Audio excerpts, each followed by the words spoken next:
The budget session 2026 is over, and on many counts it was not impressive.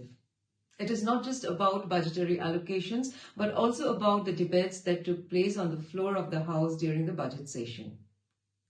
The budget session was expected to be a forum for the opposition to question the state government on its policies and actions on illegal coal mining and quarrying.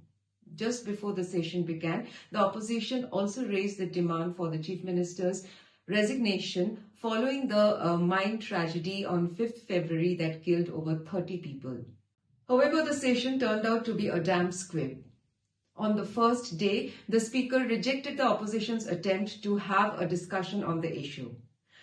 The reason was that the matter was sub judice. The High Court did take suo motu cognizance of the mine incident. It also summoned the Deputy Commissioner and the Superintendent of Police of East Jaintia Hills. In the last hearing on February 24th, the court also expressed its displeasure over the state government's failure to fix accountability for the mine blast. In this regard, we can remember one instance.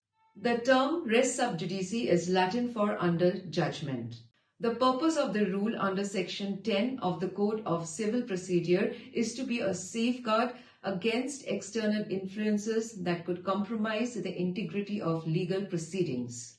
In 2025, the Supreme Court said that courts as open and public institutions must remain receptive to observations, debates, and constructive criticism.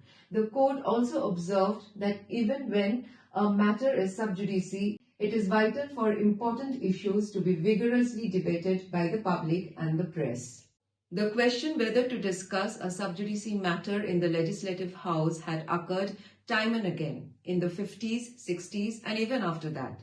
But every time, it was the freedom of speech that prevailed over the self-imposed restriction that is the rule of sub judice. Speaker Thomas Sangma had the power to allow the discussion, as it was done several times in the legislative history of India. However, he chose not to do that. This leads to the public perception that the Speaker is towing the government line.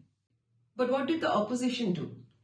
VPP MLA Arden Basiwa opposed the Speaker's ruling and invoked Article 194, which allows freedom of speech in the legislature of all states. Bright Starwell Marbania, another VPP MLA, called the Speaker's attention to the fact that legal technicalities should not be a shield for executive accountability. While members of the Treasury would burst out beating the bench at every speech of the Chief Minister, none of the opposition MLAs showed that unity when these two MLAs raised these concerns. In fact, the opposition MLAs should have staged a walkout against the Speaker's ruling. They should have continued their protest until the issue was allowed to be discussed and debated on the floor of the House. Any of the opposition MLAs could have moved to the High Court. That would have cleared the air and opened a discussion on the legislative freedom and the government's restrictions. But such sincerity was wanting among most opposition MLAs. In the process, the people who sent their representatives to the Assembly lost the opportunity to question the government on its lapses. The Budget Session 2026 showed a gap between democratic responsibility and political will. The Assembly failed to ensure meaningful debate on an issue that has become a public concern. This only shows a lack of transparency and strong governance, as well as a complete apathy toward fixing accountability.